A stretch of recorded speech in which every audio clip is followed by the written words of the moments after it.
Welcome back to the deep dive. I want to start today by asking you to do something a little different with me. I want you to visualize a place.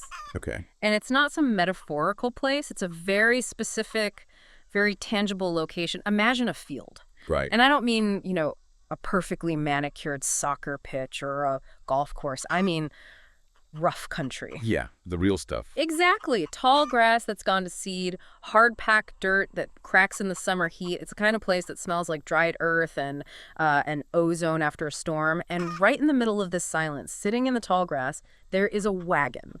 And just to clarify the visual here, because it's important, we aren't talking about a cute, decorative red wagon you'd pull a toddler in. This is a relic. Right. This is a heavy industrial piece of history. It's made of wood and steel. The boards are mismatched and they're gray from decades of sun. Weatherbeat. Completely. And the bolts are rusted, solid fused into these single lumps of oxidized metal. It's sitting in ruts that are so deep, they are actually older than the grass that's growing up through the spokes of the wheels. So it hasn't moved in a very, very long time. A lifetime. Yeah. To the land, to the birds nesting in the nearby trees, to the wind, even to the guy who technically owns the dirt it's sitting on, it is just there. It's a stationary object. It is the absolute definition of static. I mean, it has achieved a perfect equilibrium with its environment. It's not going anywhere. But today, we're going to explore what happens when that static reality collides head-on with a dynamic, voracious digital bureaucracy. Because to the system, and we are going to spend a lot of time defining exactly what the system is, this isn't a wagon. No. It's not even a piece of history. It is a legacy asset. Ugh, that phrase. And because it is an asset, it requires audit resilience. It requires comfort optimization. It requires a material condition baseline. Audit resilience. That is such a heavy loaded phrase to apply to a pile of rotting wood and rust. I mean, resilient against what? A strong gust of wind. An audit. It has to be resilient against the questions of an auditor. And that right there is the mission of today's deep dive. We are analyzing this fascinating case study that we're calling the Escalation of Compliance. He's perfect. We are going to look at what happens when a modern, data-hungry system demands information from an object that has absolutely nothing to say. It's really a clash of civilizations when you think about it. You have the physical world, which is, messy, heavy, analog, and totally silent. Right. And then you have the digital world, the world of compliance, which demands these pristine binary inputs. It wants checkboxes. It wants serial numbers. It wants a yes or a no. And when that digital logic meets a rotting wagon in a field, it doesn't know how to process the ambiguity. So it tries to force the wagon to speak? Exactly. And the mechanism it uses to do that is what we're tracking today. It starts with a simple question. What is that? And it just spirals out of control. We're going to watch this quiet field turn into a site. And that capitalization is so important, isn't it? It goes from a field, a piece of land, to a site complete with apps, notifications, sensors, legal threats, and eventually surveillance cameras. A total transformation. We have some incredible source material for this one, and it centers around three very specific characters, or archetypes really, who get ground up in the gears of this thing. First, we have the man. The man is our entry point. He's the field observer. He's the guy physically standing in the dirt holding the smartphone. He's the reluctant interface. I love that term. He knows the wagon is just a wagon. He has common sense. But he's the one who has to translate that reality into the little drop-down menus on the screen. He is caught between the truth of his own eyes and the demands of the software. Then we have the general. The biological hazard. It's a rooster, a literal rooster. But see, you're looking at him as a bird. To the algorithm, the general is an unpredictable variable. He represents biological risk because he moves, he poops, and most importantly, he cannot be audited. Right. He has no Wi-Fi, he generates no data log, therefore he is a threat. And finally, my personal favorite character in this entire saga, the wizard. Subject A, the anomaly. Yeah. The wizard is this enigmatic figure who just sits. He sits on the fence rail. He doesn't work for the company. He doesn't own the wagon. He just sits there. And his commentary is just devastating because he refuses to play the game. He offers these deadpan, these little observations that cut right through the corporate speak. And because he doesn't fit into a category, he's not an asset, he's not a worker, he's not an owner, the system eventually creates a crisis around him. He becomes a glitch in the matrix just by existing and doing nothing. It's amazing. So here is our roadmap for the hour. We are going to track the timeline of this escalation. We'll go from the first guy standing there with a clipboard through The introduction of the app, the sensors, the lawyers, all the way to the final archive state. We're going to watch how a quiet field gets optimized into oblivion. So let's walk out into the tall grass. Section 1, the initial trigger. There we go. It all starts with the man standing by a fence with a clipboard. Now, according to the source material, this wagon hasn't moved in 40 years. The ruts are deep. So why is there a man with a clipboard there in the first place? What kicks this off? This is where we get our first lesson in bureaucratic logic, and it's a concept called the return event. A return event. What does that even mean? See, in the database, this wagon wasn't listed in the current inventory. Maybe it was dropped off the list 10 years ago during a software migration. Maybe the previous owner just stopped logging it. Who knows? It fell through the cracks. It fell through the digital cracks. So when the auditor spots it physically, the system's logic isn't, oh, we missed this. The logic is, this was gone, and now it is here, therefore it has returned. Even though the physical evidence, the ruts, the rust, the grass growing through the wheels, proves it never, ever left. Physical evidence is secondary. That's the key takeaway right from the start. The database record is the primary reality. If the database says it was gone, then legally and procedurally, it was gone. So it's a zombie asset. It's a zombie asset. Well, And because it has returned to the field without a formal requisition form, it is immediately flagged as a relocated asset. and that implies action. Relocated implies movement. It implies someone did something. Exactly. And movement implies risk. Mm-hmm. And risk requires documentation. The wizard points this out immediately. He's there from the start. He says, it monitors itself. If it breaks, it breaks. The analog mindset. Completely. But the man with the clipboard says, we need to account for this. This sets up the fundamental rule of this entire deep dive. If it moves, or if the system thinks it moved, it must be logged. And once you decide to log it, the clipboard isn't enough, is it? Very quickly, the story shifts. The clipboard is retired. We enter the era of the app. Of course. And this is where the sensory experience of the field changes. It's not just the wind and the grass anymore. Now there's a ping. The tyranny of the notification. The digital leash that ties him to this pile of wood. The man is forced to download this compliance app. He has to verify his location using GPS. And he has to take the first photo. This leads to the Jack incident, which I think is one of the most illustrative moments of the whole story. Oh, it's perfect. Yeah. It's a perfect example of digital demands just ignoring physical weight. It's also where the absurdity really kicks into high gear. So the wizard is watching the man take photos, just, pictures of the wheels, the sideboards, and the wizard, in his usual cryptic way, warns him, make sure you get the underside. And the man is confused. He asks, why? It's a heavy wagon. It's solid wood. It hasn't moved. And the wizard says, the system wants to see the serial number. Now, stop and think about that. This is a handmade farm wagon, probably from the 1930s or 40s. Right. It was built by a blacksmith in a barn, not on an assembly line in a factory. It doesn't have a serial number. It never did. Of course not. But the app doesn't have a no serial number button. It doesn't have an option for handmade relic. It assumes industrial standardization. It assumes everything in the universe has a barcode or a QR code. So the man is forced to get the jack from his truck. And let's just describe the jack for a second. It's a bottle jack. It's meant for changing a tire on a Toyota, not lifting a 2-ton waterlogged wooden wagon that's half sunk into the earth. And the ground is soft dirt. The worst possible conditions. Right. So think about the risk here. He is creating a genuine, immediate physical safety hazard lifting a heavy, unstable object on soft ground solely to satisfy a data field that requires a photo of the undercarriage. He is creating danger to simulate compliance. That's it, exactly. He's performing safety theater for an algorithm. The man is sweating. The wood is groaning. The wizard is just watching from the fence, probably not even blinking. The man crawls halfway under this death trap to photograph rust, spider webs, decades of dirt. He's photographing the absence of data. He's documenting a null value. But, and this is a crucial pivot point, they find something. They do. They find this worn stamp on a metal bracket. It's not a serial number. It's barely legible. It could just be a manufacturer's mark or maybe just a dent from a hammer. It's just a shape in the metal. But the wizard says it's what you have. And the man, probably just relieved to have anything at all, snaps the photo. And that moment feels like a mistake. A huge mistake. It's a massive tactical error because they are feeding the beast.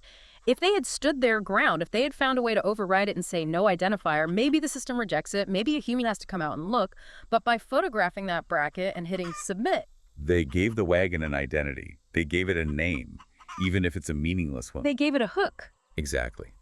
Once the system has a number, even a fake number, even a picture of a dent, it can attach records to it, it can attach history, it can attach liability. That bracket is now the wagon's soul in the digital world. And once the data is there, the personnel arrive. The digital summons the physical.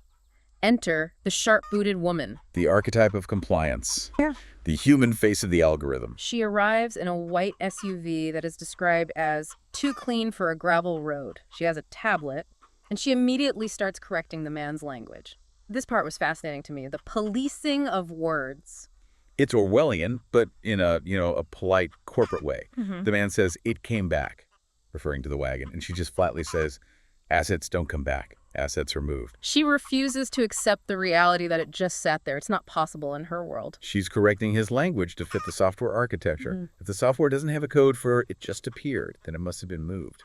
She is rewriting history in real time to make the database valid. And then she does something that changes the entire nature of the field. She sees the rooster, the general. This is the moment where the scope creeps. This is the infection spreading. She asks, are there animals housed here? And the man, trying to downplay it, says, it's just a rooster. She doesn't care about the species. She cares about the category. And as soon as she hears animal, she reclassifies the wagon as being in an agriculture-adjacent risk profile. Which sounds incredibly dangerous, like it's next to a nuclear reactor. It turns a bird into a liability variable. And with that one keystroke on her tablet, she creates the site. Before this moment, it was just a field with a wagon. After she leaves, it is a site with location-based custody. Can you explain location-based custody? That sounds like complete legal gibberish. It's a trap. It's one of the most insidious parts of this. It basically means if nobody specifically owns the asset, the land owns it. And because you, the man, are standing on the land and you are the one holding the phone, you are responsible for checking if the land is doing a good job. You become the custodian of the land's custody. It creates an infinite loop of responsibility.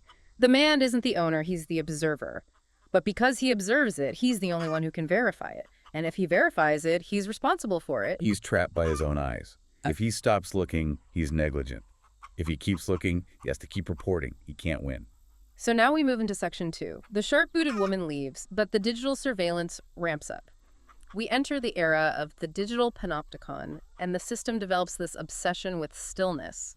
This is where we get into orientation baselines. Yeah. It's where things get really weird. Explain this to me. The wagon is sitting in ruts, it's heavy, it hasn't moved since the Reagan administration. So why does the app suddenly show a diagram of the wagon's axis? Because the system needs to prove that it knows the wagon is there and how it's oriented.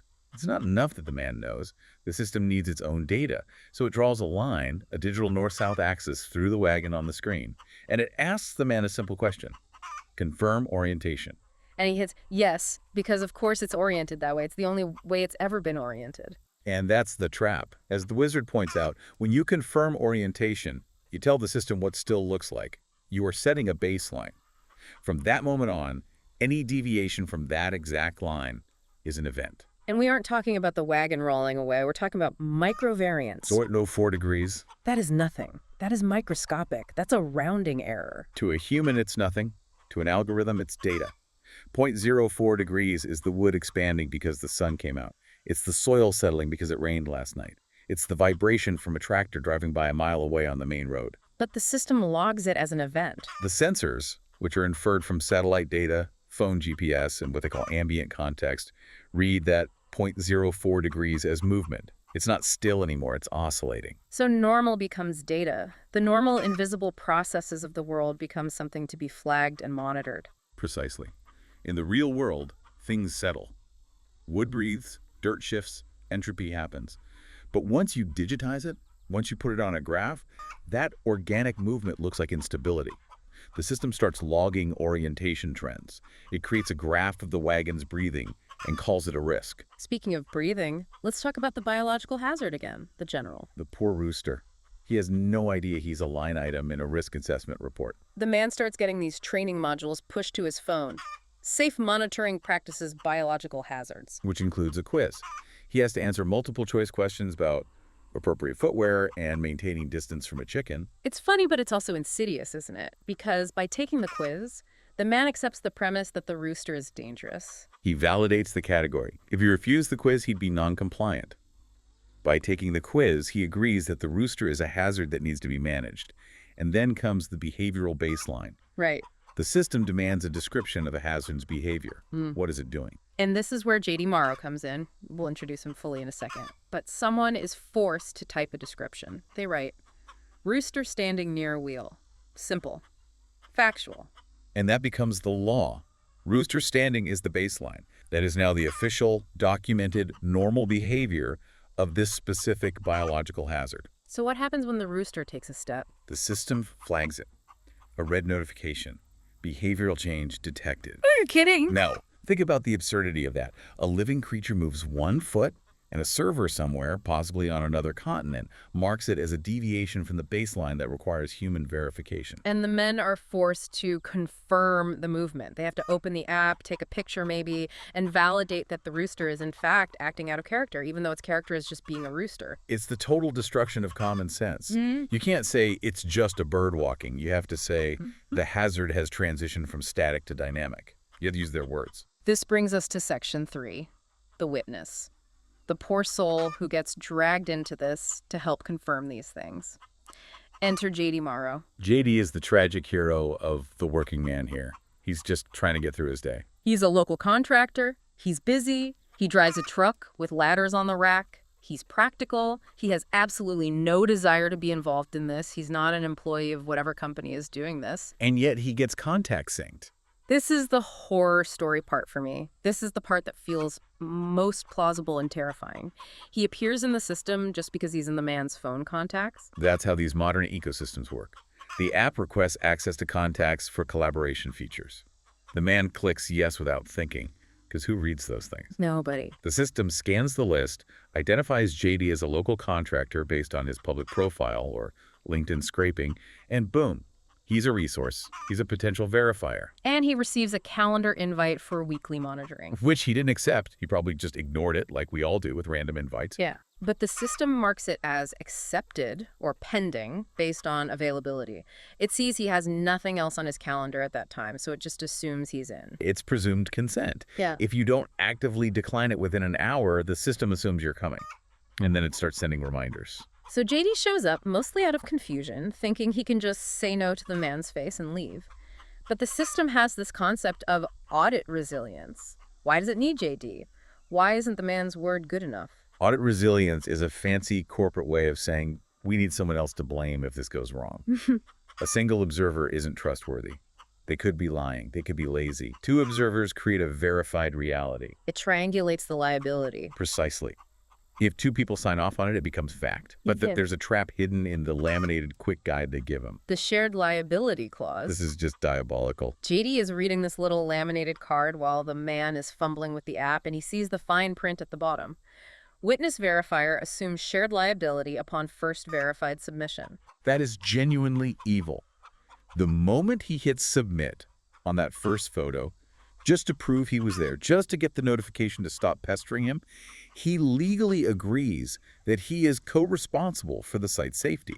He locks the handcuffs on himself. He does. He effectively deputizes himself as the safety officer for a wagon he doesn't own, on land he doesn't own, for a company he doesn't work for. And he tries to resist. He tries to quit right then and there. But the app tells him you can't quit during an active review window. You can't unassign yourself. And the review window is always open because the wagon is always there. It's a perfect trap. It is. Let's talk about the pest-free paradox, because this happens to JD too. He's asked to check the controlled location and confirm it is free of pests. Now, philosophically and scientifically, you cannot prove the absence of something. You can only prove you didn't see it. Right. And JD is an honest guy. He's a contractor. He knows sheds. He sees some old mouse droppings in the corner. He says, I can't say it's pest-free. That's a lie. He's trying to do the right thing. He's trying to be accurate. So the system, being so helpful, offers him an alternative. A little chat window pops up that says, document minor evidence. Which sounds safe. It sounds like the reasonable middle ground. Oh, I'll just note it so I don't have to lie. It feels like you're being responsible. But by documenting it, by taking a picture of those droppings, he changes the status of the shed from unverified to monitored. He confirms the presence of a risk. And the system immediately generates a recurring task. Pest monitoring will be added to ongoing inventory. He tried to be honest, and the system rewarded him with a weekly chore for life. That is the mechanism of the escalation. Every interaction, whether it's a yes, a no, or a maybe, generates more data. And data requires maintenance. They tried to do the right thing, and the system used their honesty to build a bigger cage. It's a feedback loop of compliance. More honesty equals more work. Which leads us to Section 4, the invasion of the shed. The transformation of space. This is where it gets physical. The shed was just a shed. Warped door, smell of oil and old dirt, dust motes dancing in the light. But then the tote arrives. This pristine gray plastic bin delivered by a courier. Inside, it has a new clipboard, safety glasses, a tape measure, and a white paint pen, the official compliance kit. It sits there in the dust like an alien artifact. It's so clean. There's this incredible visual contrast. And because that kit is there, delivered by the system, the shed is reclassified. It's no longer an outbuilding. It is secure storage. And because it is secure storage, it must be watched. It contains sensitive materials, i.e. a clipboard. So enter the cameras. The sharp-booted man, a different one, the inspector, arrives to install surveillance. Camera 1 is pointed at the lock on the shed. Camera 2 is a wide angle, pointed at the field at the wagon. The asset zone. Yes. But it's not just video. This is where we get to audio context. This part actually gave me chills reading it. It is genuinely creepy. It's a new level of intrusion. The men are standing there looking at these new cameras, and suddenly their phones ping at the exact same time. A perfectly synchronized sound. A synchronized demand. It's like something out of a sci-fi movie. And the notification reads, audio context self-assessment, the system asks. Did the biological hazard vocalize? And did any unregistered voice occur? It's listening. The cameras have microphones. Yeah. The system is comparing the ambient sound of the field to its database of what it thinks silence should be. It's building a soundscape model. And this forces the issue of voice registration. JD, again, tries to resist. He doesn't want the system to have a recording of his voice. But the system basically tells him, through a series of polite but firm prompts, if you don't register your voice, we will treat everything you say as an unauthorized intrusion event. Think about that coercion. Identify yourself or you are noise. Identify yourself or you are a threat. He has to choose between being a person within the system or being an intruder in his own conversation. It's an impossible choice. So he reads the consent statement into the phone. He speaks for 10 seconds. And now the system knows him. He is verified. He's not J.D. Morrow anymore. He is a registered audio source. He has surrendered his biometric distinctiveness to the algorithm. His voice is now part of the baseline. And that implies that anyone whose voice isn't part of the baseline is a threat. Which brings us, finally, to the problem of the wizard. Section 5. The problem of the wizard. Or, as the system calls him, Subject A. The anomaly. The unclassifiable object. Let's go back to the wizard. He sits on the fence. He doesn't work there. He doesn't own the wagon. He just sits. He watches. And the system hates him. Not because he's bad, not because he's a threat, but because he is undefined.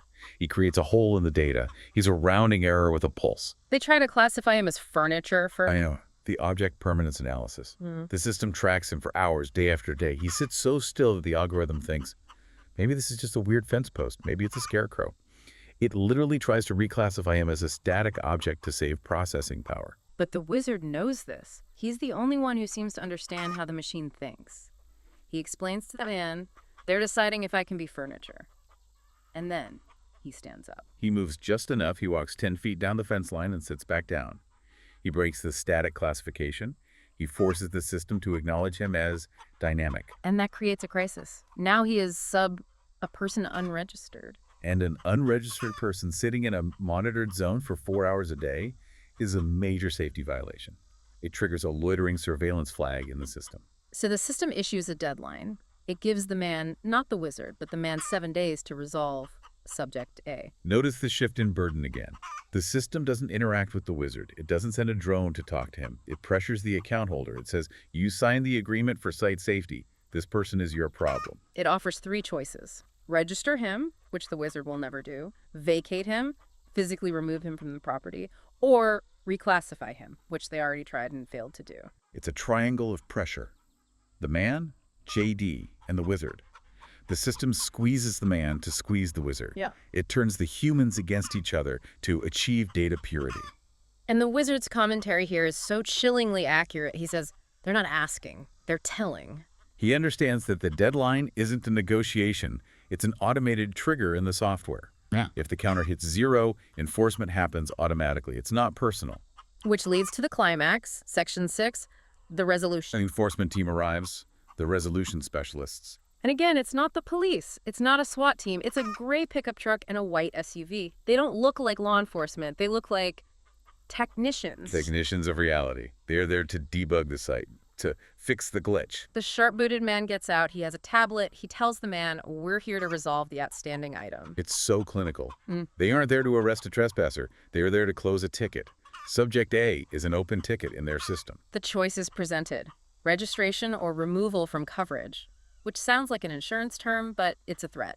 It means they'll just cancel the whole monitoring operation and declare the site unsafe, which would have massive liability implications for the landowner.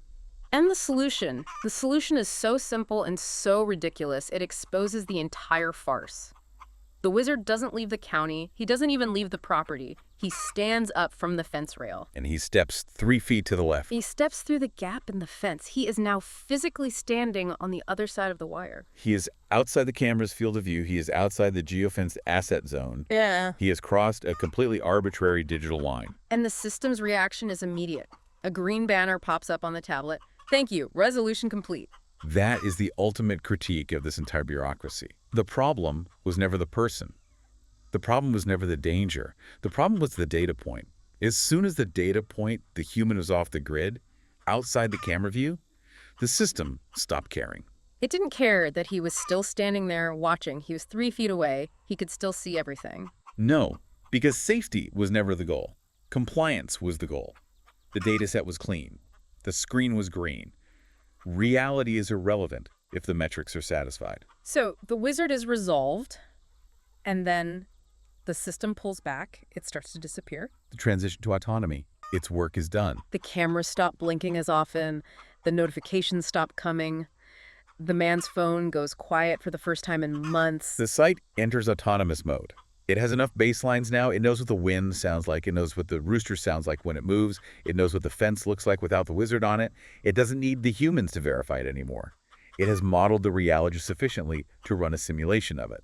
And finally, the last notification comes through. Site closed. Archived due to sustained stability. They come and take the tote, they take the cameras, they unscrew the lock from the shed door. They strip the monitoring gear, like a parasite detaching itself once the host has been fully cataloged. And we are left with the aftermath. The man goes back to the field. It's dusk. The light is fading. It's quiet, truly quiet. And he feels wrong. He feels a sense of unease. It's data loss.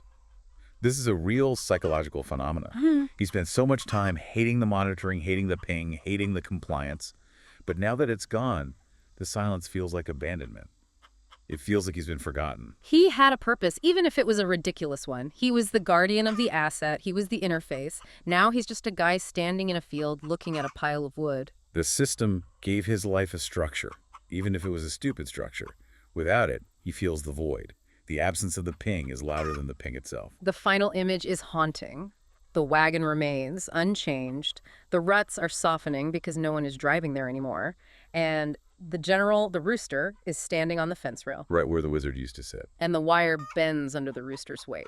And the final verdict in the source material is just devastating, it says. The land didn't notice the closure. The wagon is just a wagon again. The system came, extracted its data, built its model, satisfied its liability insurers, and then optimized away the need to remember why any of it had happened. It's a hollow victory.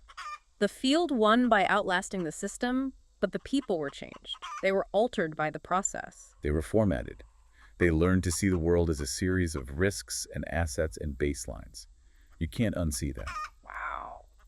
Okay, let's unpack this, because this is clearly not just about a wagon in a field. This feels like a metaphor for everything. I mean, it is. It's about the escalation of compliance in every aspect of our lives. Okay. It's about how systems, whether they're corporate, government, digital, or even social, don't just observe the world. They construct a narrative about it. Yeah. And they force us to act out that narrative. The system didn't want to know if the wagon was safe. It wanted someone to sign that it was safe. Exactly. It wanted audit resilience. Yeah. It wanted a chain of custody for blame.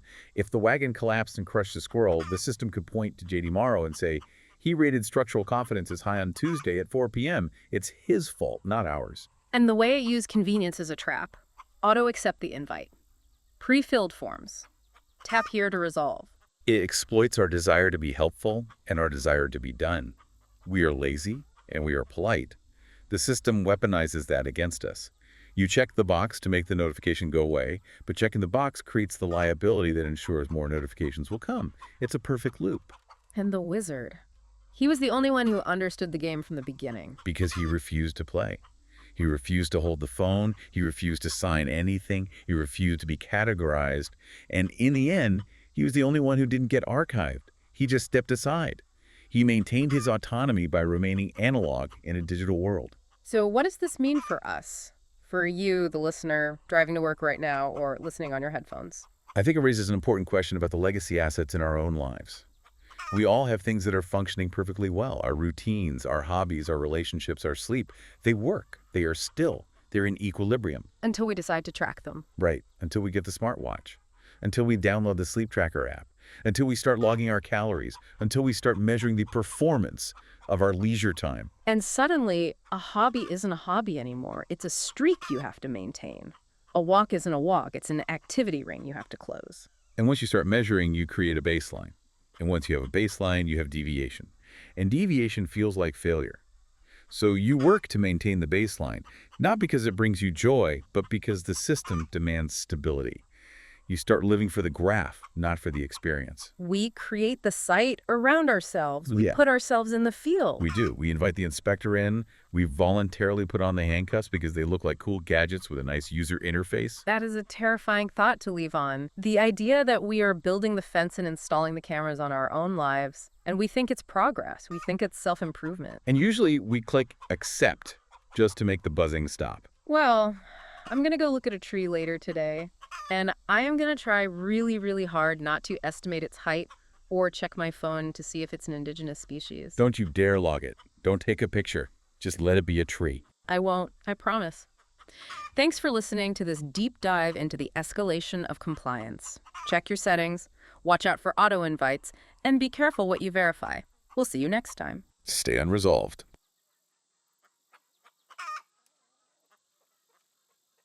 Okay, let's unpack this. We are going back to the field today. We are returning to this strange, dusty, bureaucratic saga of the general, the wizard, and the wagon. Here we go again. But I think we need to be very clear right from the jump. If you were with us for the last deep dive, or if you've been following the source material we've been analyzing, you know that this isn't really a story about a rotting wagon anymore, is it? No, it certainly isn't. The wagon is just the legacy asset, to use the source materials term. Right. It's the anchor. It's really just the excuse for everything that follows. It's the hook that the system dug into the flesh of the narrative. And now it's pulling. Exactly. And today, we are shifting gears. In our last dive, we looked at the setup, the clipboard, the initial questions, the arrival of the bureaucracy. It was almost funny, right? It had a certain dark humor to it, yeah. The absurdity of a man with a checklist standing in a muddy field. But today we are moving from the setup to the mechanism. We're looking at what we are calling the algorithm of control. It's a fascinating and, frankly, a somewhat terrifying transition. We are going to watch a system, a faceless, automated, compliance-driven system, move from simply observing a weird situation to actively managing it. Actively managing it. That's the perfect way to put it. And the way it does that is by stripping away reality and replacing it with data. It's no longer asking what is happening here. No. It is starting to say, this is what should be happening here, and we will install the hardware to ensure it matches our records. It gets intense. We aren't just talking about a guy with a checklist anymore. We're talking about a surveillance infrastructure that tightens like a noose. A very polite, very bureaucratic noose. Yes, that's it. We're moving to hardware installations, biometric scanning, and this term that keeps coming up in the documents, Audit resilience. Audit resilience. Uh, It's such a sterile phrase, isn't it? It sounds like something you'd hear in a boardroom or read in a quarterly report. Totally. It sounds so professional and, responsible. But in the context of this story, it effectively means uh, designing a system that makes it impossible for you to say no. Wow. It's about creating a physical and digital environment where the only possible action is compliance. It's resilience for the audit, not for the person. Right. So here is our mission for this deep dive. We want to understand how a system that claims to be polite, that claims to be reasonable, slowly strips away human agency until the only thing that matters is the data set.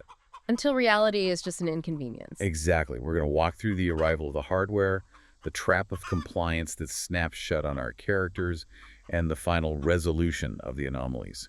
We want to see how the mundane becomes menacing. And we should probably briefly recap the players for anyone jumping in midstream, just so we're all on the same page. Good idea. We have the man, who is the designated field observer, basically the poor guy who owns the land but has been forced to monitor this rotting wagon. He's the one stuck with the phone in his hand trying to make sense of the notifications. He's our point of view character in this nightmare. Right. Then we have the general, who is a rooster, a very loud, very real rooster. A biological hazard, excuse you. That is his official designation in the system now. I stand corrected. A biological hazard with a behavioral baseline. And we have the wizard, who is this enigmatic figure who sits on the fence. He's my favorite character. He's the variable the system can't quite solve. He seems to understand the rules of the game better than the people or the algorithms running it. And finally, we have J.D. Morrow, the reluctant witness. Poor JD. The guy who just wanted to help out, maybe fix a fence or lend a hand, and is now stuck in a nightmare of shared liability. But the real antagonist here isn't a person. It's not a villain twirling a mustache. It's the system. Yes. It's the notifications, the automated emails, the logic that demands categorization. It's the algorithm itself. It is a force that cannot be reasoned with because it doesn't think. It just processes. So let's jump in. Let's start with what the source material calls the hardware turn. Because for a while, it was just the man taking photos with his phone. It was software. It was annoying, but contained. But then the tone shifts. The system stops asking for updates and starts installing things. This is a critical moment in any surveillance narrative. It's the transition from software to hardware. It's when digital oversight manifests in the physical world. And it doesn't start with a giant camera tower or anything. It starts small. It starts with something deceptively simple, the monitoring kit. The monitoring kit. I love the description of this in the text because it feels so tangible. The man goes out to his shed, which is described as this dirty, oil-smelling, dusty place where real work happens. A real place. A real place. And suddenly there is this pristine, clear plastic tote sitting there. It's an alien object. It doesn't belong. The text describes it as having glossy plastic and white latches that snap with a sound that is too clean for the room. That's a great detail. Too clean. It creates this immediate contrast between the messy reality of the farm, the dirt, the rust, the oil, and the sterile reality of the compliance regime. It's like a spaceship landed in a barn. And inside, it's just absurdity. A tape measure, nitrile gloves, wipes, a field observer quick guide, and a new clipboard. A new clipboard, Yeah. as if the first one wasn't enough. It looks like office supplies, but in this context, it feels like a weapon. Or maybe shackles is a better word. It is inventory. But think about the implications of that word. The wizard points this out immediately. He looks at it and says, that's inventory. And what does that mean exactly? The moment the kit enters the shed is no longer just a shed, it's a storage location. It has custody. The man didn't order these things, he didn't ask for them, but he is now responsible for them. Right. Before this kit arrived, if the man lost a pair of gloves, he just bought new gloves. It was his problem. His problem, his solution. Now, if a glove goes missing from the kit, it's a compliance failure. It's a loss event. He has to file a report. Exactly. It anchors the system into the physical space. The kit is the beachhead. It transforms the private space of the shed into a satellite office of the bureaucracy. And the contents are so telling. The gloves, the wipes. Oh, absolutely. It implies that the reality of the farm is dirty, it's contaminated, it needs to be sanitized before it can be properly documented and interacted with. You don't touch the wagon with your hands anymore, you touch it with the system's gloves. You're putting a barrier between yourself and your own reality. You're mediating it through their approved tools. But the kit is just the bait. The real turn happens when the shed gets locked. Hmm. This is the moment where I think the horror really sets in. I agree. This is where it stops being a weird bureaucratic hassle and starts being, well, something much darker. The man gets a notification about an exception review, An exception review, yes. triggered by door position variance. Door position variance. Yeah. It's such a loaded term for something so simple. I mean, it's a shed door. It's Yep. warped. The source material says it's made of old wood. It's seen decades of weather. Of course, it doesn't close perfectly. It hangs open because the hinge is bad. It's been that way for 20 years. The man knows it. His father probably knew it. It's part of the character of the place. But to the system, an open door is a variable. It's a risk. It's an anomaly. The algorithm cannot tolerate a variable state like mostly closed. No. It deals in binaries, open or closed, secure or insecure. There's no room for nuance. So a team arrives. They don't call first. They just show up. And their job isn't to fix the door so it closes properly for the owner's benefit. Of course not. That would be useful. No, their job is to install a hasp and a padlock so it can be secured for the system's benefit. And they lock the man out of his own shed. That is the part that gets me. They drill into his door, install this hardware, and then hand him nothing. He has to use an app. They install a lock that can only be opened via the app on his phone. So to get his own shovel or his own oil can, he has to ask the system for permission. Permission to access what is now officially a controlled location. Yeah. It completely flips the power dynamic. Oh, 100%. That phrase controlled location, it's a redefinition of ownership. It's not his shed anymore. It's a node in the network. He's just the custodian. The unpaid custodian. And think about the friction that adds to daily life. Before, he just walked in, grabbed what he needed. Simple. Now, he has to pull out his phone, open the app, wait for the signal, request access, wait for the Bluetooth handshake, and then the lock clicks. Every single time he wants to do something, he has to acknowledge the system's authority.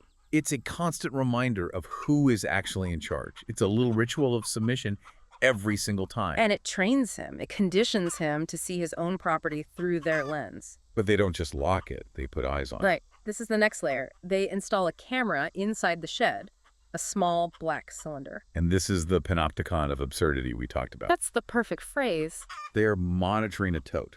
They're watching the inventory to make sure the inventory is watching the wagon. It's unbelievable. It's layers upon layers. The surveillance is watching the surveillance infrastructure. There's a scene where the man and JD are standing there and the camera's just blinking, this little red light, and JD realizes it's watching the shed. He says it doesn't care about the wagon from here. It's making sure the box is okay. And that's the moment of dawning horror. The system is more concerned with its own tools than with the actual legacy asset it's supposed to be monitoring. And it creates behavior modification. This is the whole goal of the panopticon. The man starts acting differently in his own shed. He does. He becomes self-conscious. He's careful not to obstruct the view of the camera. He's careful about how he opens the door so it doesn't trigger a false motion alert. The text says the camera learned the door faster than it learned the field. What does that even mean? It means it normalized the warped hinge. It learned that door position variance was a normal state as long as it was followed by an authorized entry via the app. It just wanted the data stream. It's training him to be a better subject. He is performing shed ownership for an audience of one algorithm. That is exactly it. He's performing for the machine. But the cameras don't stay in the shed. We get the arrival of the coverage expansion. Oh, yes. The white van. And this is where the availability visit comes in. I found this part so sinister because of how casual it was. A white van pulls up. They aren't asking if he wants cameras. No, they're not. That's a decision that's already been made somewhere far away. They just checking readiness. It's the illusion of choice. They say, we're just staging the equipment to reduce future burden. Future burden. That is such a Yeah. loaded term. It sounds so helpful. Doesn't it? We're doing you a favor. We don't want to burden you later, so we'll just do this massive installation now. It's completely Orwellian. It's brilliant corporate speak. If we install the solar-powered cameras now, we won't have to bother you later when you inevitably agree to them. It bypasses the decision-making process entirely. You just start putting them up. On the outbuilding, on a fence post. These field cameras that track everything, the wagon, the fence, and the people. And the logic is it's in staging mode. It's not active yet. Right. Don't worry about it. The power's not on, but of course it is. Of course. It's calibrating. It's learning what the field looks like when it's empty. It's building the model. It's establishing the baseline of normal. So that any deviation later will be instantly flagged. And that's the trap. Once the hardware is there, The barrier to using it is zero. It's harder to say, take it down, than it is to just let them turn it on. It creates an inevitability. It does. The cameras are physically there. Of course, they will be used eventually. And once they turn them on, the field is no longer a physical space with dirt and grass. No, it's something else. It is a monitored zone with motion events. The reality of the field has been overlaid with a digital map, and the map is what matters. Speaking of traps, let's talk about JD. Poor JD. Oh, man. He drives a truck with ladders. He's just a guy doing a favor. And he gets absolutely swallowed by this machine. He really does. I feel like JD represents the average person encountering this kind of system. He's all of us. Absolutely. JB is the proxy for the common sense observer. Yeah. He's the one who keeps looking at the camera and then back at the rotting wagon and thinking, this is insane. He keeps trying to apply real-world logic to bureaucratic problems. And it fails every time. He says things like, it's just dirt, or it's just a rooster, or I'm just a guy with a truck. And every time he does that, the system punishes him. Because the system doesn't speak real world. It speaks data. It doesn't understand just. There is no just in the algorithm. Everything is a specific classifiable event. The shared liability trap is fascinating. JD realizes he's getting sucked in. He sees the cameras, he sees the lock, so he tries to quit. Which is the sane and rational thing to do. I don't want to be a part of this anymore. He goes into the app and selects incorrect assignment to remove himself as a witness. A logical move. I am not the right person for this. Let me out. But the system blocks him. It just says, request denied. Why? Because they are in an active review window. That is maddening. You Yeah. can't quit because we are currently looking at you. It's Kafkaesque. It's like trying to cancel a gym membership while you're inside the gym, and they say, sorry, you're currently working out, so you can't cancel. It makes no sense. It's the gamification of liability. The bureaucracy dictates that during an audit, roles are frozen to preserve audit integrity. What does that even mean, audit integrity? It means the dataset has to remain stable while it's being reviewed. If JD leaves now, the data chain is broken. The record of who witnessed what becomes inconsistent. So JD is held hostage by the calendar. He is literally trapped by the schedule. The system uses its own internal logic to override his free will. His desire to leave is irrelevant compared to the system's need for a clean record. And then comes the witness briefing. This was the part that made me want to throw my phone across the room. This is a masterclass in coercive design. JD has to sign an attestation, and there is a checkbox. A single blank checkbox. I understand shared liability. And the wizard, who is sitting on the fence watching this train wreck, probably eating popcorn metaphorically, he tells JD, they left you one. I love that line. Meaning they filled out everything else. They pre-filled his name, his address, his role.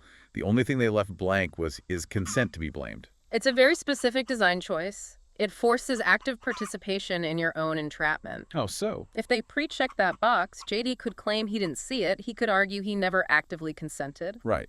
Plausible deniability. By forcing him to physically tap that checkbox, they manufacture consent. They get a digital record of his specific action. He can't deny he did it. And if he doesn't check it, the system threatens escalation. Of course it does. It suggests that a compliance follow-up will be scheduled. It implies that a person with sharper boots and a sterner clipboard will come to talk to him. It essentially says, do this the easy way, click the box, or the hard way, we ruin your week. So JD checks the box. Not because he agrees, not because he understands. He does it to make the notification go away. And that is the key mechanism of modern control. We click agree, not because we agree with 100 pages of terms and conditions, but because we want to get to the content. We want the friction to stop. It's optimization weaponized against free will. You click the button to reduce the friction, but the friction was the only thing protecting you. It was the space for consideration, for a refusal. And once he clicks that, he's cooked. He has opted into the whole nightmare. Precisely. And once he clicks that button, the system owns him. It starts auditing his equipment. It immediately pivots. Now that he's a liable party, his gear has to be up to snuff. It asks if his boots are appropriate. The boot audit, I laughed at this, but it's actually terrifying. Yeah. It demands he take a live photo of his boots. A live photo, not one from his camera roll. And he has to move his hand while taking the photo to prove it's not a screenshot, to prove he's not uploading an old picture of some perfect, compliant boots. It's demanding proof of life. It's Yeah. saying, we don't trust you. We know you might try to cheat the system. Prove you are physically present and serving the data right now. It's so degrading. It turns him into a censor. He isn't a person anymore. He is a mechanism for capturing boot data. He's a human tripod for the system's camera. And then it asks for a confidence rating. High, medium, or low? For his own boots. JD is furious. The text describes him just staring at the phone, like, what do they want from me? He's like, I'm either sure these are boots or I'm not. But the wizard, calm as ever, tells him to just pick high. Why? Because the system doesn't care about the truth of the boots. It cares about record reliability. If JD picks high, the data is considered stable. It's clean, it flows smoothly into the database. If he picks low, it triggers an investigation. It flags an anomaly. So he would be creating more work, more notifications for himself. More friction. So they are training him to lie, or at least to express absolute certainty to keep the system quiet. They are teaching him that the easiest path is total, confident compliance, even if it's meaningless. Just tell the machine what it wants to hear. That's the lesson. Exactly. And that brings us to the way the algorithm defines reality. We have this hardware turn, we have the trap of compliance, and now we have the datafication of the field. Right. It's not enough to watch them. It needs to map them. It creates a field presence map. This is one of the most insidious parts of the text. The man gets a notification asking him to assist the system by confirming typical positions. Assist the system. Again, that helpful, collaborative language. It shows him a map on his phone, a little satellite view of his own property, and asks him to drag shapes to show where he stands, where he walks, and where he observes. Think about what that is. He is drawing his own prison cell. Wow. He is defining the boundaries of his own allowed behavior. The system doesn't know where he stands. That would be too chaotic, too unpredictable. So it asks him to volunteer that information. And he does it. He thinks he's helping. He thinks he's making it more accurate. He drags the shape for the walking path from his truck to the shed. He drags the shape for the standing area near the wagon. He thinks he's just updating a map. But once he confirms it, that becomes the baseline. That becomes the rule. The very next day, if he steps out of that shape he drew, he gets a position deviation alert. He taught the AI how to police him. He took the infinite possibility of an open field and reduced it to 3 polygons on a screen. And now he has to live inside those polygons. And the wizard warns him. He sees him doing it on his phone and just shakes his head. He says, they don't want you to disappear. They want you to move where they expect. It's about predictability. The system can't handle chaos. It can't handle a human wandering aimlessly. It has to quantify everything. So it forces the humans to create a predictable layer over the chaos. It's not that the field changed. It's that the map became more real than the territory. The map dictates the movement. The record is what's real. The physical world is just the input device for the record. And then there's the voice registration. This scene was chilling. The audio context. Yes, the ping. The story describes how both their phones, the man's and JD's, chime in perfect synchronization. It's this moment of realizing they're not just being watched, they're being listened to in a coordinated way. The system has been listening the whole time, of course. Microphones are always on. But now it wants to formalize it. It wants to tag the audio streams. It's not enough to have raw audio. It needs labeled data. It asks them to register their voices so it can distinguish them from unregistered noise. Which is anything and everything else. The wind, a bird, a passing car. And JD, who just wants to be left alone at this point, he is so beaten down, he does it. He reads the consent line into the phone. He feeds the beast. He does it to stop the notifications. Voice registration reduces false positives. That's the carrot. It's always a carrot that promises less friction. If you give us your voice print, we will stop bothering you about random noises. But the stick is that if you don't register, any sound you make is treated as an anomaly. It's treated as unregistered speech. And the man holds out for a bit. He resists. But eventually, the notifications wear him down, and he caves too. He reads the sentence about the weather just to get the system to verify the voice environment. The goal isn't just to hear them, it's to confirm silence. What do you mean? The system wants a stable audio environment. It wants to know that when it hears nothing, that nothing is verified. It wants to classify silence as authorized silence. The 2 registered subjects are present but not speaking, versus unknown silence, which could mean they've left the area or there's an equipment malfunction. It needs to categorize the absence of data, too. That's the next level. Every state must be known. Which brings us to the one thing that refuses to be verified.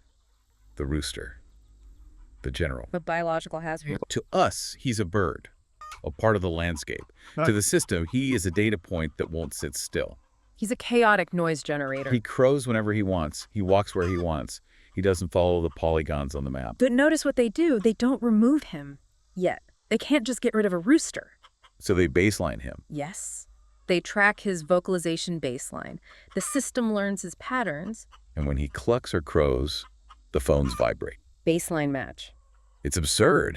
The text says it just becomes part of the background noise of their lives. Cluck, buzz, baseline match. Crow, buzz, baseline match. It's like the system is desperately trying to tag nature as it happens. It's trying to put a little digital label on every sound the rooster makes. And in doing so, it reduces the living animal to a series of biological interaction events. As long as he clucks within the expected frequency and volume, he is allowed to exist. The absurdity is that they have built a digital twin of a rooster just to tolerate the real one. They have modeled the rooster's behavior so they can ignore it. That's it. It's funny, but it's also a perfect example of how the algorithm digests nature. It can't just let a rooster be a rooster, it has to be a predicted rooster. If he ever deviates from the prediction, he'll become an anomaly. But there is one anomaly they cannot tolerate, the one thing they can't baseline. And that is subject A, the wizard. Subject A.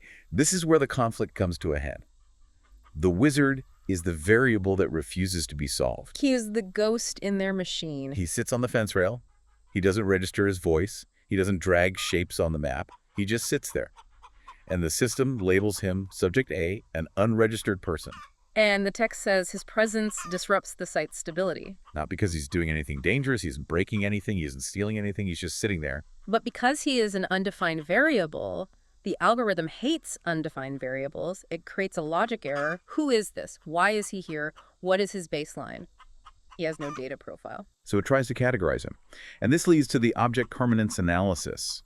I have never heard this concept applied to surveillance before, but it makes perfect sense in a twisted way. It's profound. The system observes him sitting perfectly still. He does it on purpose, it seems. He's so still that the motion detectors stop triggering. He's not generating motion events anymore. And the algorithm gets confused. It asks a fundamental question. Is this a person, or is this just part of the fence? Did the person leave, or did they become furniture? It's literally questioning his existence. And it asks the man to confirm. It sends a prompt to the phone. Is this an object or a person? The system is hallucinating and needs the human to ground it in reality. And look at the implications of that choice. It's a trap. A terrible one. If the man says object, the wizard becomes furniture. He becomes a static element in the database. He is allowed to stay, but only because he has been dehumanized. He's just part of the fence's data profile now. And if the man says person, then he must be registered. He must provide a voice print. He must drag a shape on the map. He must be onboarded into the system. it's a Sophie's choice of bureaucracy. Dehumanization or registration. There is no third option. There was no option for just a guy sitting on a fence minding his own business. And the wizard knows this. He's playing a game with the machine. He tells the man, if I move, I break the test. He understands he is forcing a logical paradox. So he moves. He stands up. He walks along the fence line. He forces the system to acknowledge him as dynamic. He refuses to be furniture. He forces the issue. He's basically saying to the algorithm, you have to deal with me as a person. Now what are you going to do? Which forces the system's hand. It cannot classify him as an object, and he refuses to register as a subject. So the only option left is resolution. The system cannot abide a permanent unknown. It has to close the ticket. The deadline. 7 days to register or remove. It's an ultimatum. And the man tries to help. He feels responsible. He tries to adjust the coverage zone on the map. A very human response. Try to find a loophole in the system's own rules. He tries to drag the little digital boundary line to exclude the fence so the camera won't see the wizard. He thinks, if I just make the system look away, it'll be fine. A clever idea. Manipulate the map to protect the territory. But the system snaps the line back. Minimum coverage enforced. You cannot use the system's tools to hide from the system. The logic is hermetically sealed. The system knows it needs to see the fence, so it won't let the user unsee it. The user is not allowed to define the parameters of their own surveillance. So the teen arrives. The sharp-booted man from the very beginning returns. And this is so important. The resolution isn't violent. No, they don't come with guns. They don't come with handcuffs. They don't storm the field. They come with a tablet and a logical argument. They offer relocation to outside coverage. It sounds almost helpful. It's framed as a customer service solution. We can resolve this anomaly if you just step 3 feet to the left. They aren't kicking him out, they are just optimizing his location. It's the banality of evil, but it's the banality of compliance. The wizard isn't defeated by force. No. He's defeated by the sheer exhaustion of being an anomaly. It takes so much energy to be the one thing the system can't read. So he stepped through the fence gap. He moves from the monitored zone to the unmonitored zone. A matter of inches. And the moment he crosses that invisible line, the system sends a notification. Observed entities. Resolved. Resolved. He's standing 10 feet away. He's still visible to the naked eye. He's right there. But it's not data anymore. To the system, he has ceased to exist because he's no longer generating a record inside the geofence. He has been archived. The problem wasn't the person. The problem was the data discrepancy. Now that the discrepancy is gone, the system is happy it can close the file. And that leads us to the aftermath, the autonomous mode. Yeah. Once the wizard is gone, the site becomes stable. The primary variable has been eliminated. And this is where the story becomes truly haunting. The emptiness sets in. The system is satisfied, so it removes the cameras. That caught me off guard. They take the cameras down. After all that. They do. They remove the padlocks from the shed. They take the tote. It all just disappears one day. Why? Why go to all that trouble just to dismantle it? Because the site is now self-maintaining. The risk friction has been reduced to zero. So it's like the surveillance was only needed to train the humans. That's one interpretation. Once the humans, the man and JD, were sufficiently broken in, sufficiently compliant, the training wheels could come off. Or perhaps because the anomaly, the wizard, was removed, the risk profile dropped below the threshold for hardware monitoring. It's cheaper to just let it run now that the difficult part is over. The mission was accomplished. The site was stabilized. But the scars are left. The text describes the clean rectangles of wood on the fence posts where the cameras used to be. The sun-bleached wood around it looks different. And the fence wire. The fence wire is permanently bent where the wizard sat for all that time. It's the physical residue of digital enforcement. The surveillance is gone, but the world has been shaped by it. The wood is different. The fence is different. The people are different. And the man, he misses it. It's so strange. That's the paradox, isn't it? Stockholm Syndrome with an algorithm. He feels the wrongness of the absence. He spent the whole time hating the monitoring, the notifications, the constant pressure. Yeah. But now that it's gone, he feels abandoned. The system has optimized him out of the loop. He was important when he was being watched. He had a role. He was the field observer. Now he's just a guy in a field again. The system doesn't need him anymore. And he's not sure how to feel about that.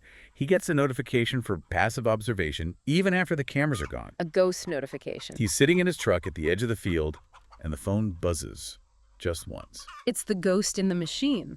The system suggests that peripheral presence is still logged. Even without cameras, the GPS on his phone is enough. It creates a paranoia that replaces the actual surveillance. He doesn't need a camera to police his behavior anymore. Yeah. He does it himself. He has internalized the panopticon. He watches himself for them. And JD and the man are retired. Their roles are closed out. The system generates a final PDF summary, a one-page report. And the final line of that report. Outcome. Improved. And that is the ultimate indictment. Yeah. Improved. Improved for whom? Not for the people involved. The wagon is still rotting. The shed is empty. The wizard is gone. The man is lonely and paranoid. But the data is perfect. The data set is clean. There are no anomalies, no open tickets. The system didn't care about the wagon. Never. The wagon was just the trigger, the excuse to deploy the process. The system cared about the process of monitoring. It cared about establishing the baseline, registering the voices, mapping the movements, and resolving the anomalies.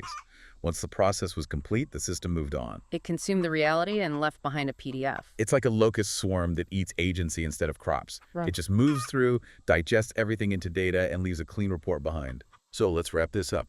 What is the takeaway from this algorithm of control? What are we supposed to learn from this strange, sad story? I think it's about the accumulation of meaningless data. The tension in this story didn't come from action.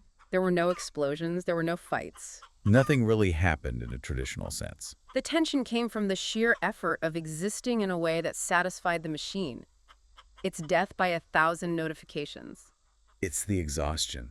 The characters were just tired. They were tired of confirming. They were standing still. They were tired of photographing their own boots. They were tired of validating the system's hallucinations, tired of trying to explain nuance to a binary system. And that's the warning. The system offered comfort optimization. It offered audit resilience. It used all these helpful, polite terms. And every step of the way, it promised to make things easier, to reduce friction. But the result was the stripping away of agency. It turned a man into a user, a shed into a controlled location, and a rooster into a biological hazard. It's a slow, quiet process of dehumanization by 1,000 tiny classifications. It invites us to look at our own lives. I mean, how many baselines are we feeding right now, just sitting here? Every time you carry your phone, every time you accept a helpful suggestion to tag a photo of a friend, every time you confirm your location to get a coupon. You are teaching the algorithm what normal looks like for you. You are drawing the shapes on your own map. You're volunteering the data that will be used to manage you later. You're building your own digital fence. And what happens when you start moving within the lines you drew for yourself? What happens when you decide to take a different path home or visit a new place? That's when you become an anomaly. That's when you become subject A. And the system will politely, reasonably ask you to resolve yourself, to get back inside the polygon. Or it will archive you. It will decide your data is no longer relevant and just filter you out. On that cheery note, we leave you with the image of the empty fence rail, the wire that never quite sprang back, and the wagon that is finally, truly alone. Thanks for joining us for this deep dive. Stay unresolved, everyone. See you next time.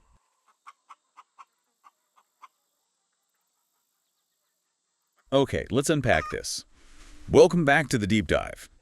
We are finally here. We are. We have reached the conclusion. This is part 3 of our look into the general, the wizard, and the wagon. The finale. And if you have been with us for the first 2 parts of this whole saga, you know exactly how high the tension has ratcheted up. I mean, we are at the breaking point. It has been an absolute pressure cooker. And just to, set the scene for anyone jumping in late, though, I highly, highly recommend you go back and listen to parts 1 and 2. Oh, you have to. You really do. We've watched a simple, overgrown field with an old wagon basically turn into a high-tech surveillance state. In real time. In real time. We've seen the reluctant, terrified account holder get completely squeezed by algorithmic compliance. Totally. We've seen JD, the witness, get dragged into liability waivers just for, standing near the fence.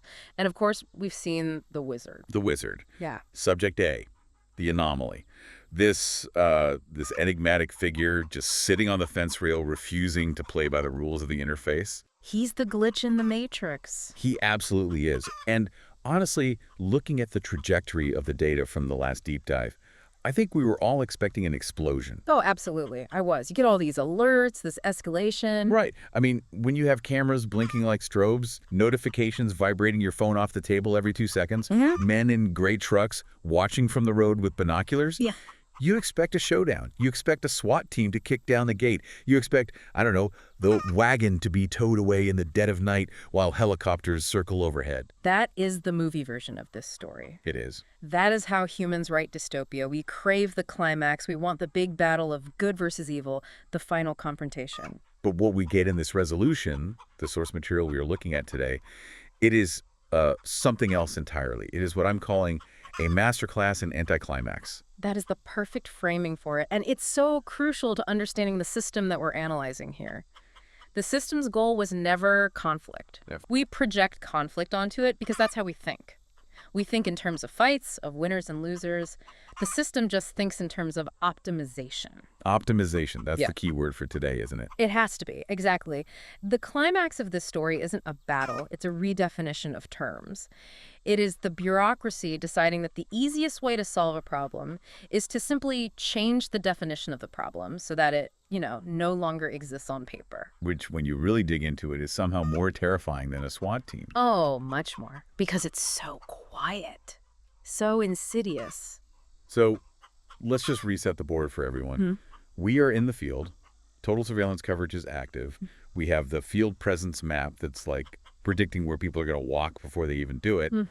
And we have the glitch subject A, the wizard sitting on the fence, ruining all the beautiful data. And remember, subject A is the variable the system cannot solve. It's the ultimate outlier. It knows he is there, it knows he is unauthorized, but it can't process him because he doesn't act in a way it understands. He just sits. He just is. He just is. And that's a state the system can't compute. And that brings us to the mission of this deep dive. We aren't just recounting the end of the story here. We are looking at how a system solves a human being. We're going to analyze the concept of coverage versus actual physical reality. Big difference between the two. A huge difference. And perhaps most importantly, we're going to talk about the aftermath. What happens when the Eye of Sauron suddenly decides to look away? It is the haunting question of the whole saga, isn't it? What happens when you are trained to be watched and then the watcher just gets bored? Gets bored and moves on. Yeah. All right, let's jump right in. Section 1. The trap of object permanence. This stood out to me in the logs immediately. Me too. The system initiates a protocol called object permanence analysis. Now, usually object permanence is something we talk about with, babies learning that a toy still exists when you put it behind your back. Right. It's developmental psychology 101. So why is an advanced surveillance system running this kind of analysis on a grown man? It's fascinating, isn't it? The system is, in its own weird algorithmic way, having an existential crisis about the wizard. It's trying to classify his stillness. His stillness. Exactly. The source material notes that the wizard sits so perfectly still on that fence rail for such long durations, hours at a time, that the system initiates a query to reclassify him as furniture. As furniture. It actually considered calling him a bench or a post. Or static site elements. I mean, think about the algorithmic efficiency there. It's brilliant in a terrifying way. If an object moves, it is a person or an animal. It's a variable. It's a variable. It requires tracking, prediction, and liability insurance. It consumes data. But if it sits still for 4 hours, well, maybe it is just a post. Maybe it is part of the fence. If the system can classify him as a fence post, the safety risk metric drops to 0 immediately. Problem solved. The ticket closes itself. It is trying to downgrade his humanity to save on processing power. It's an optimization of threat. Essentially, yes. A wooden post doesn't need to be evicted. A wooden post doesn't sue you. It doesn't require follow-up. So the system pauses, and it forces the man, the account holder, to make the final call. It presents a binary choice on his phone screen. And this is the trap, the screen asks. Confirm classification of subject A. And the options are just object or person. That's it. And notice, there is no third option. There's no, I don't know, or he's complicated. The measurement system cannot handle ambiguity. It cannot handle mysterious guy who offers cryptic advice and might be magical. It needs a bucket, a category. It needs a bucket. Is it alive or is it dead matter? 1 or 0. And the wizard, who is sitting right there watching the man stare at his phone, he actually warns him. Yeah. The man is, sweating, looking at this screen, and the wizard says, "If you confirm I'm an object, I become furniture and I belong to the site." Which is such a chilling phrase. It implies he stays forever, he becomes site inventory, he becomes a fixture, like the wagon. But if you confirm I'm a person, I must be registered. It is a perfect lose-lose. It's a bureaucratic checkmate. Yeah. If the man calls him an object, he effectively dehumanizes him to save him from eviction. He turns him into a thing. But if he calls him a person, he validates his humanity, which immediately triggers the registration required protocol. Which we know the wizard won't do. He refuses to register. He refuses to give a name or sign a waiver. So that inevitably leads to removal, eviction. So it's a moral dilemma disguised as a drop-down menu. That's a great way to put it. Man chooses person. He can't bring himself to look at a living, breathing human being and click object. It's a line he can't cross. But the system doesn't reward that morality. The moment he clicks person, the screen flashes red. Registration required. Resolution deadline set. And that's it. The clock starts ticking. By acknowledging the reality of the life in front of him, the man doomed him within the system's logic. The system now has a verified, unauthorized human. It must act. And this is where the wizard does something so fascinating. He realizes the system is trapping them in this logic loop. So he decides to break the test. He initiates what the logs call the walk. Describe the sound design here, because the source text is very specific about the audio triggers in this moment. It's not just visual. Oh, it's visceral. The wizard stands up. Now, up until this point, he has been stillness personified. He stands on the top rail of the fence. Then he steps off. The wire flexes that metallic clang that we've heard about in previous episodes. Right. And he just starts walking along the fence line, balancing on the wire. And the system goes into absolute panic mode. Total meltdown. The logs show the cameras blinking rapidly like strobe light speed. The phone in the man's pocket is vibrating continuously. Yeah. Motion detected, status change, object permanence analysis failed. Analysis failed. That is the key phrase there. This. It failed because he moved. He proved he is dynamic. He is not furniture. He forced the system to classify him as person unregistered. He stripped away all the ambiguity the system was trying to create. He basically looked at the algorithm and said, I am here, I am moving, you cannot ignore me, you cannot call me a piece of furniture to make your spreadsheet look clean. He forced the issue. He did. Which leads us right into section 2. The paperwork of removal, the ambiguity is gone, now we have subject A, or as the documents start calling him, sub A. Oh, sub A.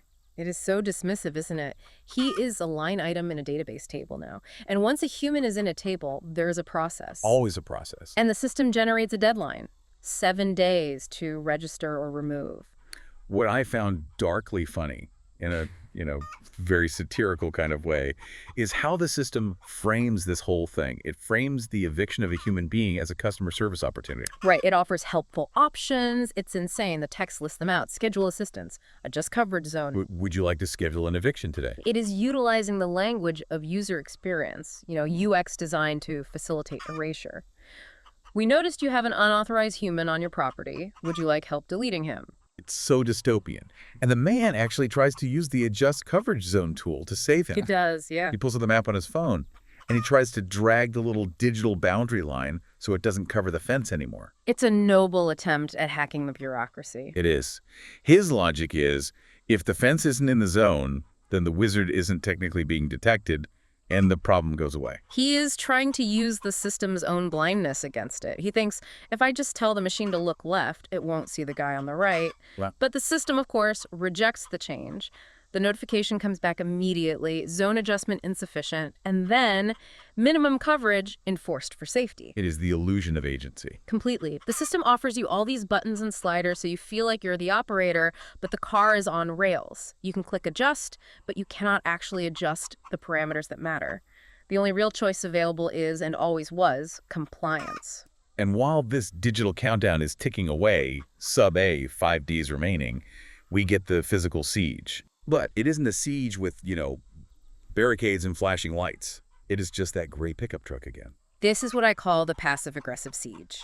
It's so much creepier than an overt show of force. I agree. It just parks on the public road just outside the gate.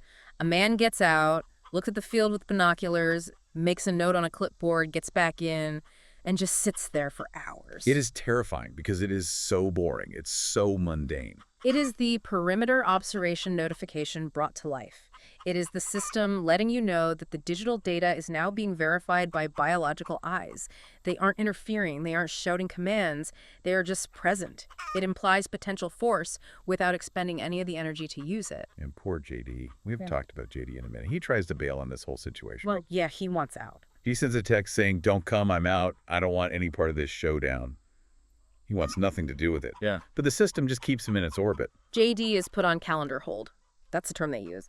The system is assembling the witnesses and the enforcers without anyone explicitly agreeing to be there. It's the inertia of the Outlook invite. It really is. It's the inertia of the invite. If you don't decline, and sometimes even if you do, the event remains on your calendar. JD is trapped by the schedule. He is a witness whether he wants to be or not because the algorithm requires a witness. The countdown continues. It isn't a siren. It isn't a booming voice. It is just a polite little status bar on the man's phone. And the man is just sitting on his tailgate, not eating, watching the cameras watch him. It is this total stillness before the end. And that stillness is key because the system loves stillness. It logs it as normalized. Sight is stable.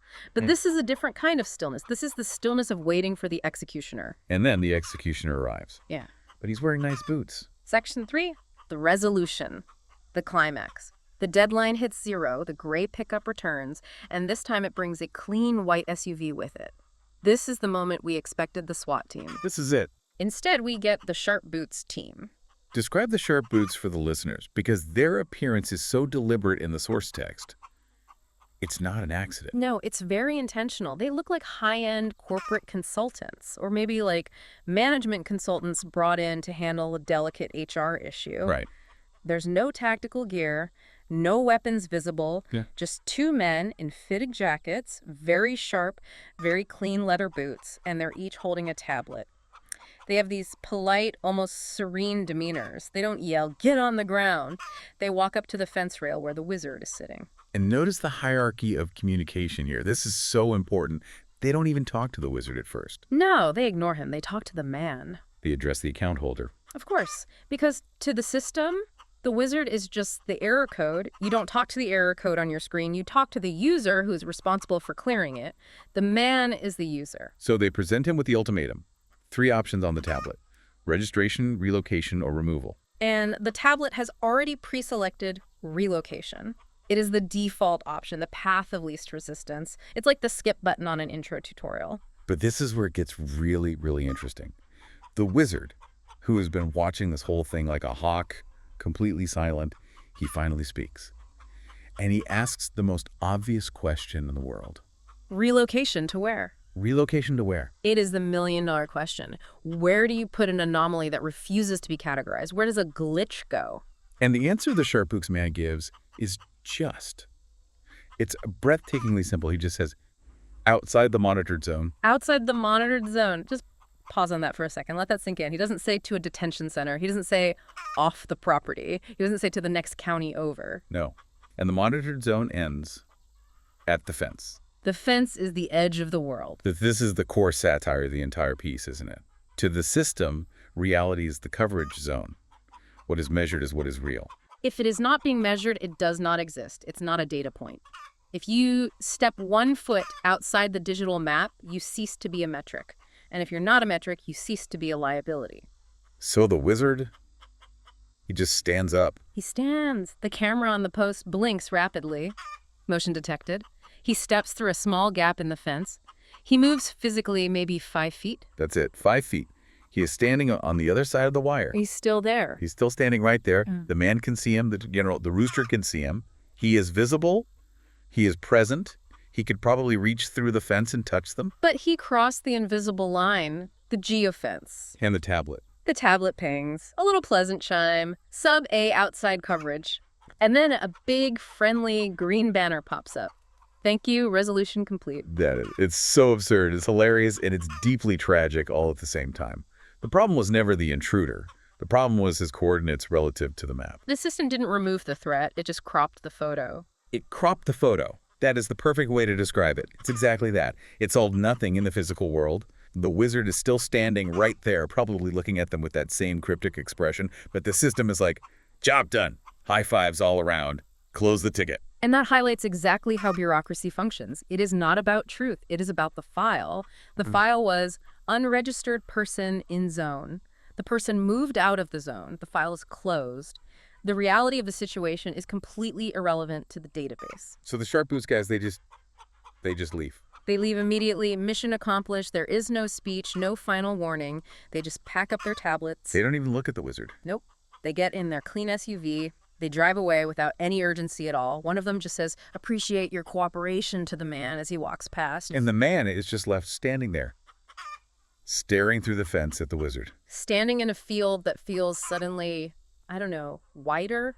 Not freer, but wider. Like a margin has just been cleared on a page. The text is gone. And this leads right into section 4. The eerie quiet. Because you'd think, okay, problem solved, everyone goes back to normal. But the system gets weirdly emotional about the breakup. It does. It's like it can't just let it go. Immediately after the resolution, the man gets a notification on his phone. It's a pop-up card. Post-resolution support. It's grief counseling for data. I couldn't believe it when I read that. It really is. The options on the card are enable comfort optimization and archive subject data. What is comfort optimization? It's never fully explained, but the implication is that the system will reduce the sensitivity of notifications for a while to ease you back into a stable environment. It's treating the lack of alerts as a potentially jarring experience for the user. And the archive option, there's a little tagline under it, will keep things tidy. That phrase chills me to the bone. We'll keep things tidy. The system treats the removal of a human being like a traumatic data loss event that requires counseling. It assumes the user, the man, might be distressed by the sudden drop in engagement metrics. Right. Your dashboard looks empty. Are you okay? Exactly. So it offers to hide the history. To archive the wizard so the man doesn't have to look at the empty space on the dashboard where that little red dot used to be. And then the metrics report comes in. This is maybe the peak of the absurdity. JD and the man both get the post-resolution metrics summary. Yeah, success report. Before, 14 detections per hour. Yeah. After, 0 detections per hour. And the final outcome, in big green letters, improved. The system celebrates its own blindness. It created a vacuum and calls it stability. It is patrolling a void and giving itself an A+ for safety. It's the streetlight effect. It's the ultimate streetlight effect. You only look for your keys under the streetlight because that's where the light is. The system only looks for safety inside its coverage zone. If the danger is 1 inch outside the light, the system assumes it doesn't exist. The man archives the data, he presses the button, he can't stand to look at it anymore, and the wizard disappears from the dashboard history. Gone. But looking at the source text, there is this incredibly poignant detail about the physical world that remains. The fence rail. The bend in the wire. Yes. The Right. man goes and looks at the fence rail. It is empty. But the wire holds the permanent bend from the wizard's boots where he stood for all those days. Oh. The physical world remembers him. The wire is curved. The rust is worn away in that spot. But the digital record is wiped completely clean. It is a complete and total disconnect between the land and the cloud. And then the withdrawal begins. Section 5, the dismantling. This is the retreat of the system. This part is almost as strange as the arrival. How so? Well, once the anomaly is gone, the system gets bored. There is no deviation to track. There is no friction to optimize. It is like the system runs on drama. Without the wizard, there is no drama to manage. Exactly. The algorithm thrives on a state of resolution required. When everything is resolved, the algorithm just goes into sleep mode. It's done its job. So the notifications slow down first. They slow or triple, then stop. The weekly monitoring report becomes optional. And then a week later, a final notification says that feature has been retired. And JD gets fired by a push notification. Just a single alert on his phone. Witness role removed. And the reason given is due to sustained stability. That's brutal. It's brutal efficiency. He was just a sensor in the network, a human sensor. Now the sensor isn't needed, so he is deactivated. His access is revoked. And then the final message. The phrase site closed. Site closed due to sustained stability. It sounds like a success, but the way the man reads it, it feels like a death, like the project is over. And the man arrives at the field a few days later, and all the physical equipment is gone. This is such a haunting image. He gets there, and the cameras are gone, but they left scars. The text describes these clean, pale rectangles of wood on the weathered posts. It is exactly like when you take a picture frame off a wall that's been there for 20 years. The paint underneath is a different color. It's a ghost image. Exactly. It shows you what was covered. The lock is gone from the outbuilding. The tote, that plastic tote we spent so much time worrying about in part 1 is just gone. And the silence.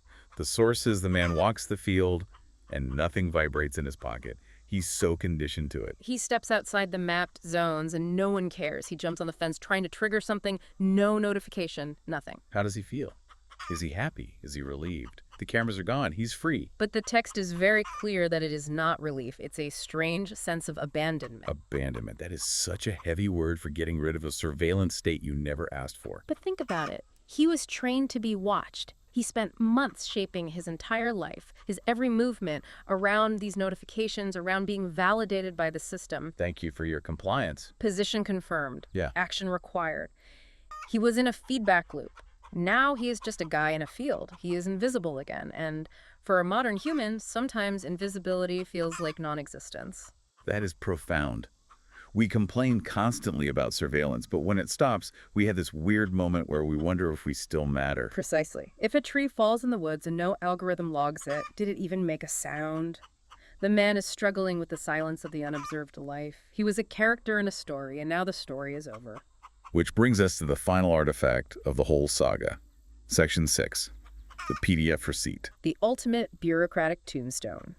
The final invoice for a soul. He downloads the summary PDF from his account before they close it, and it lists the entire ordeal weeks of tension, the fear, the wizard, the general, the arguments.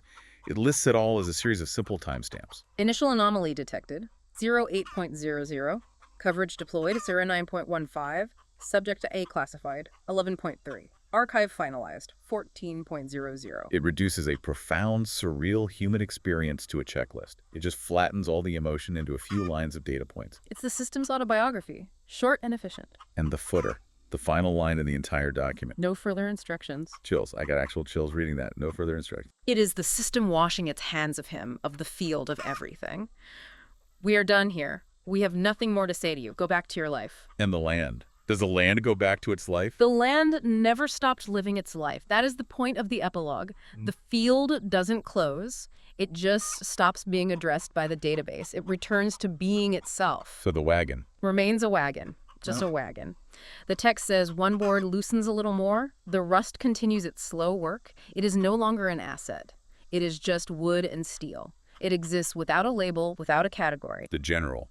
The rooster. He is no longer a biological hazard. He is no longer a baseline for audio monitoring.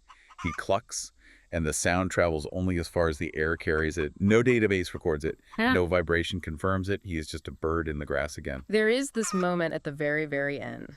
JD sends the man a text, a final text. He asks, "You ever feel like it's still watching even when it's gone?" It's the phantom limb sensation of surveillance. The nerves are still firing even though the limb is gone. And the man lies. He types back, "No."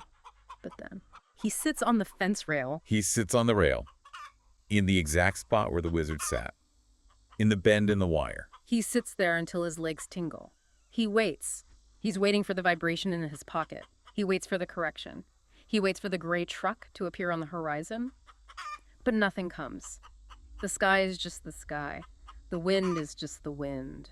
The system didn't solve the mystery of the wizard or the wagon. It just optimized the ticket until it could be closed. And that is the resolution of nothing. The storm passed, the digital layer just evaporated like morning fog, and the land returned to being land, completely indifferent to everything that just happened on its surface. So what does this all mean? Let's try to wrap this up. We've gone from a mysterious wagon in a field to a total surveillance state, and we ended with a PDF receipt. I think the provocative thought here, the thing to really chew on, is about the nature of change. The system spent, presumably, a lot of money, deployed advanced technology, generated terabytes of data, but what did it actually change? Nothing. Almost nothing. The wagon is still there. The rooster is still there. The wizard is likely still just 5 feet away on the other side of that wire. The only thing the system actually managed to change was the man who survived it. He is different now. He has the scars of those camera brackets on his mind. He feels the phantom vibrations. Exactly. The world didn't change. The metric did. And once the metric was satisfied, the system packed up and left. It completely challenges the idea that solving something in a database means you've solved it in reality. It is such a powerful lesson. We spend so much of our time trying to optimize our lives, trying to resolve things with apps and systems. But are we actually fixing the problem, or are we just redefining the terms so we can archive the data and feel better about it? That is the question for you, the listener, to take away. In your own life, how many of your solutions are just redefinitions? When do you declare a problem solved just because you stopped looking at it? And maybe even deeper. Do you feel safer when you're being watched or just more validated? Does being a data point make you feel more real? Wow. That is going to keep me up tonight. Thank you for taking this deep dive with us. It has been a wild ride through the bureaucracy of the absurd. A pleasure, as always. It was a fascinating story. Keep watching The Fence Line. We'll see you next time.